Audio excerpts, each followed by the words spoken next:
In this video, how to escape Canada, and specifically how to determine your residency status, and basically expanding on the ideas we've talked about in previous videos about how can we optimize to reduce our ties in Canada, to reduce our profile in Canada, such that we can exit the Canadian tax system. So we're on Canada.ca. This is as legit a source as you can have. And in this video, we're specifically going to be talking about residential ties with Canada and what we can do to sort of reduce our residential ties, optimize our profile as an individual such that we can exit the Canadian tax system. Now, this page in determining your residency status talks about a little bit more than just your residential ties, and it sort of talks about the length of time, purpose, intent, and continuity of the stay while living in and outside of Canada. Now, we've talked a bit about this in previous videos as well. We talked about how getting legal residency in another country is really going to help this case, right? Because when we talk about well, we'll get to it. So let's talk about residential ties first, right? So step one, determine if you have residential ties with Canada. The most important thing to consider when determining your residency status in Canada for income tax purposes is whether or not you maintain or establish significant residential ties with Canada. So what are significant residential ties? Significant residential ties to Canada include a home in Canada, a spouse or common law partner in Canada, or a dependents in Canada. Dependents basically means kids. So these are what we also call primary ties, and then there are secondary ties.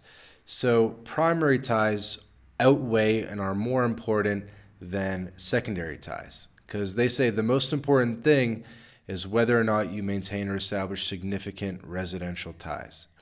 So if you have a house in Canada, a house, spouse, or kids, that's an important consideration for residency status.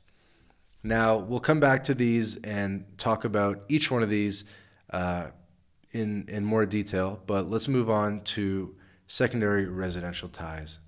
So secondary residential ties that may be relevant include personal property such as a car, social ties such as memberships in Canada, economic ties such as bank accounts and credit cards, a Canadian driver's license, a Canadian passport, and health insurance in Canada. Okay? Important to note that this says may be relevant. This is not an exhaustive list, and there are other potential secondary ties to consider.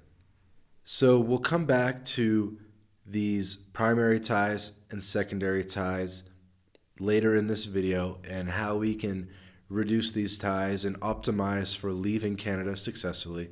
But let's move on to step two and just kind of make sure we flow through everything to kind of get a full picture. Step two, determine your residency status and its tax implications. You may be considered a factual resident of Canada if you maintain residential ties with Canada and are working temporarily outside of Canada, vacationing outside Canada, commuting from Canada to the States, or attending school in another country. You may be considered an emigrant if you left Canada and established a permanent home in another country and you severed your residential ties with Canada, ceasing to be a resident of Canada in the tax year. Okay? You may be considered a deemed non-resident of Canada if you established residential ties in a country that Canada has a tax treaty with, yada yada. Okay? You are usually considered a factual resident of Canada if you're in the government, army, armed forces. We talked about this in the previous video, right? Now, your residency status if you normally, customarily, or routinely live in another country.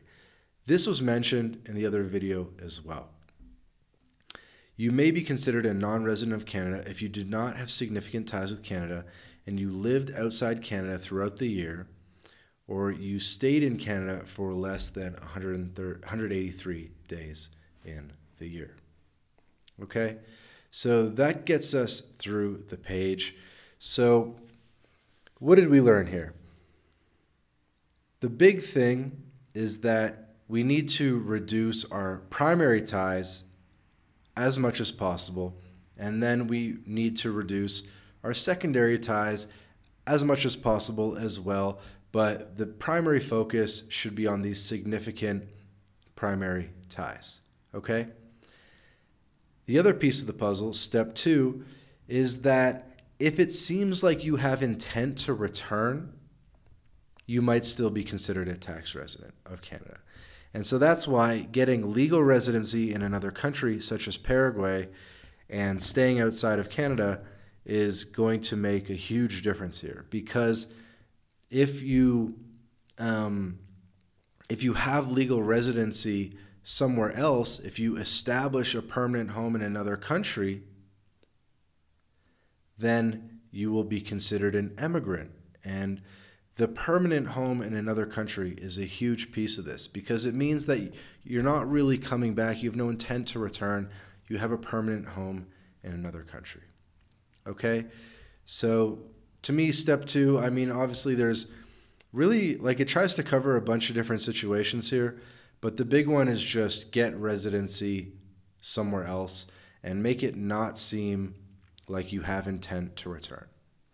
So coming back to step 1, residential ties with Canada, significant ties with Canada, home, spouse, kids. Let's tackle the spouse and kids first. Basically, you can't leave Canada and go to Singapore or Paraguay and have your wife and kids stay in Canada and then try to go tell the Canadian government that you've left Canada and you're a non-resident of Canada. That's not going to work. The only way this is going to work is if you bring your family with you and your family leaves Canada with you. That means you'll have to take your kids out of Canadian public school. That means your wife can no longer, work a physical in-person job in Canada. This means that you will have to bring your wife and kids to a new country, and you will have to get them residency as well. You're going to need to eventually get your whole family residency.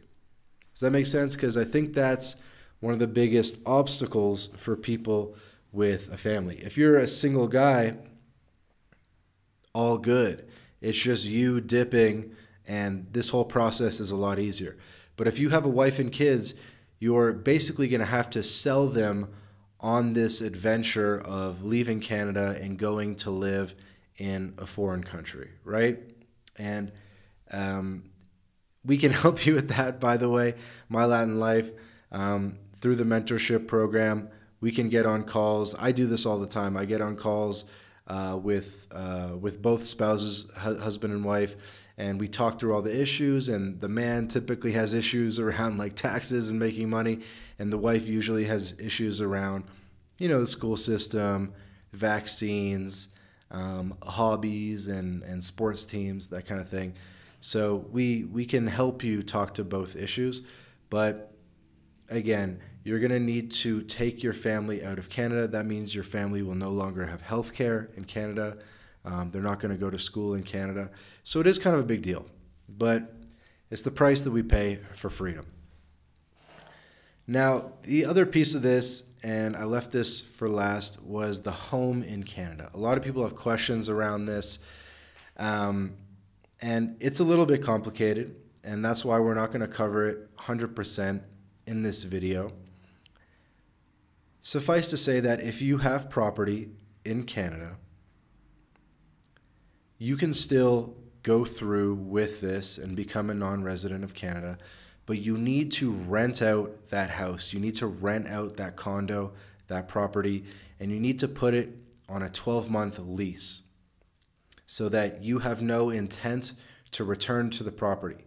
You cannot have a house in Canada, a property in Canada, sitting empty a house sitting empty that you could, in theory, return to at any moment. That's not gonna fly.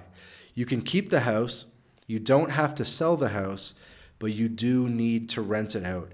And this is kind of like if the CRA ever wanted some paperwork. Hey, we see you have property.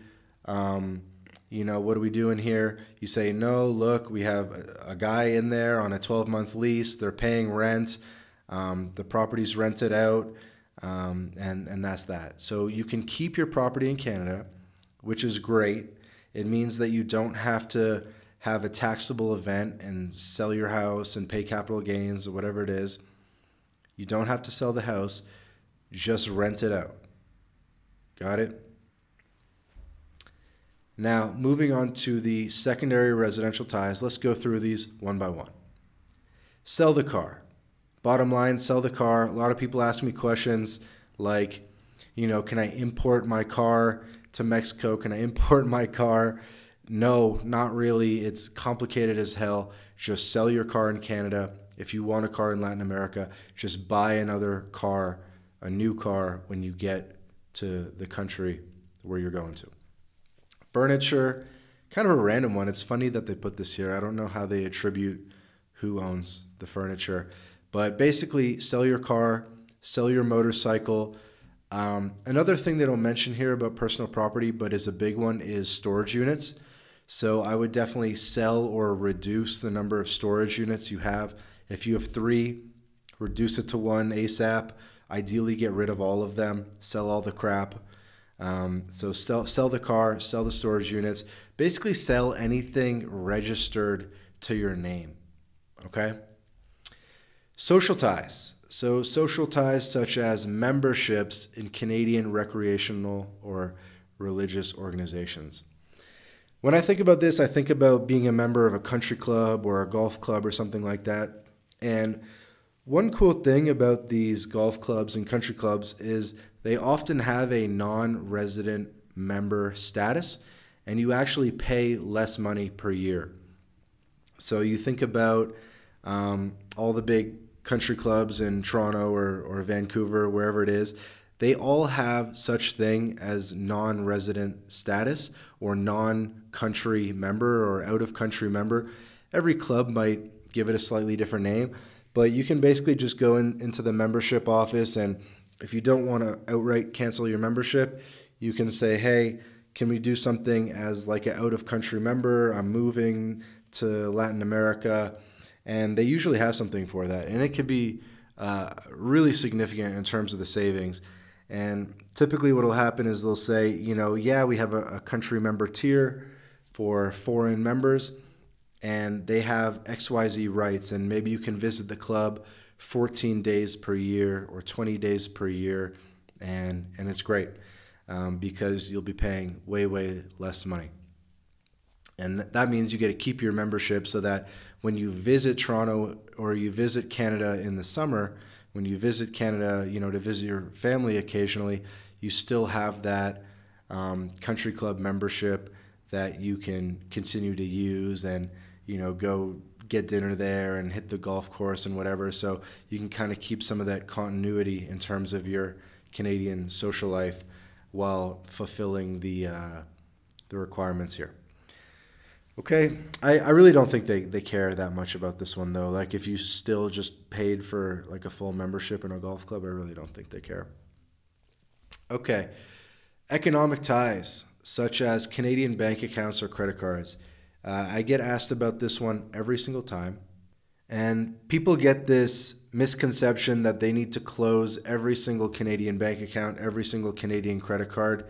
In my experience, that's not the case.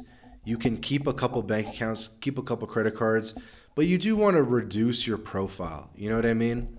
So I don't know if the average Canadian has like 5 bank accounts and 5 credit cards, but just reduce that to maybe 2 bank accounts and 2 credit cards. And I would actually say do not close everything, because once you close it, it's very difficult to reopen. And if you're going to be spending any time in Canada at all or interacting with Canadians, you'll probably be receiving e-transfers, or you got to transfer your money, your buddy, a couple $100, that type of thing. So it's good to be able to give and receive e-transfers for small amounts of money. So leave a couple bank accounts open. Tangerine is good because there's no annual fee. And keep a couple credit cards open. It's always good to have a couple credit cards to continue to, maintain credit history and so forth, so that if you ever were to return to Canada, I don't know, 10 years down the line, you still have credit history, you have, functioning credit cards. And so in that case, it'll be easier to, get a new mortgage or a new loan or anything like that. Speaking of loans, if you do have loans in Canada, it would be a good thing to pay those off if possible, just to continue to reduce your profile in terms of economic ties in Canada. So you don't have to close everything. You don't need to sever every single economic tie, but try to do your best to reduce those ties to a reasonable amount. And then also don't use those credit cards very much. Don't use those bank accounts very much. If you could, receive less than $10,000 per year to your Canadian bank accounts, that would be really ideal. You don't want to be receiving too much money there. And same thing with the credit cards. You don't want to be using them too much either. They should almost become backup cards after a while. And we can help you get American credit cards and other credit cards around the world that can become more like your primary credit cards. Because if you're still using Canadian credit cards and putting like $50K a year on your credit cards, $100K a year on your credit cards, they're going to be like, what's going on here? And there's a way to, do that and pay that off with like TransferWise, or pay the credit card off with a wire transfer from outside the country, so that the money never like enters Canada in that sense. But still, I still think that would raise some flags if you use those cards too much. Okay, so the next one is a Canadian driver's license. Now, my impression was always that you had to give up your Canadian driver's license. I thought that was just part of the deal. It kind of seems like, based on what's written here, that you could potentially keep it, at least for a couple of years, as long as all the other ties were kept to a minimum. If you were if you had like a 50-50 case and you really had a pretty big profile, I would say cancel the Canadian driver's license. But if you have a pretty minimal Canadian profile, maybe you can keep that Canadian driver's license for a while. And actually, you will want to keep it at least until you get another driver's license in Latin America. So, of course, when you get residency with us in Mexico and Paraguay, any country in Latin America, we're going to help you get a local driver's license as well. I have driver's licenses from, 5 countries, something like that, and Canada is not one of them. So I have no need for a Canadian driver's license. I have no problem driving in Canada on a Mexican driver's license or something like that. It's really not a big deal.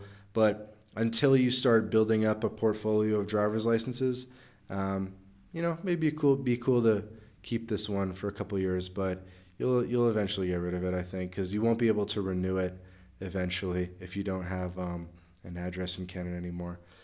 Canadian passport, obviously keep that. It's kind of funny that that's even here. I guess someone who doesn't have a Canadian passport would technically have less ties to Canada, right? But I don't think that's necessary to give up, so definitely keep the Canadian passport. Next one is health insurance with a Canadian province or territory. That makes sense as something that you would need to give up. Kind of sounds like you could potentially keep it, maybe for the situations where you're in Canada for 3-4 months in the summer, but this seems very unnecessary to me. I would just get a global health insurance plan through a more international provider and get rid of any Canadian health insurance. So to me, this health insurance thing is a no-brainer in terms of an easy tie with Canada that you can cut very easily. And we help people with the health insurance side of things. You can get digital nomad style insurance with Safety Wing or Insured Nomads, or you could get something more comprehensive like Cigna is one of them, CIGNA. And there's really like a million healthcare options out there, so there's no reason to get a Canadian one. You're going to want to get something more international in nature. Cool. So we've basically gone through the list of all the primary ties and all of the secondary ties. This secondary tie list is not comprehensive.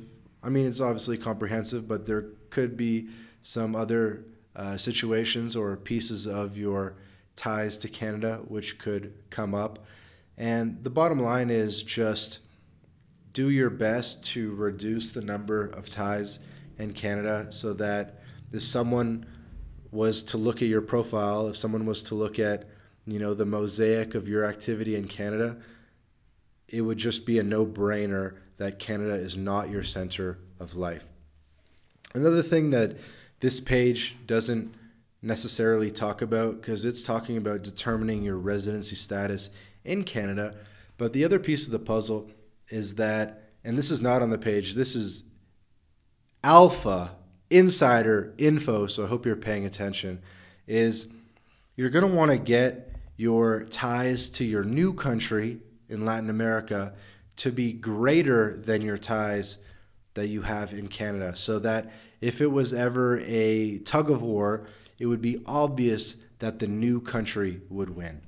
And the easiest way to do that would be to buy a home in the new country, to have your kids in school in the new country, to have your spouse also having residency in the new country, even like working a job in the new country, things like that, right? So build your ties to the new country. And look at this list and see like, okay, well, all these things that are secondary ties here to Canada, I should build all these things in the new country.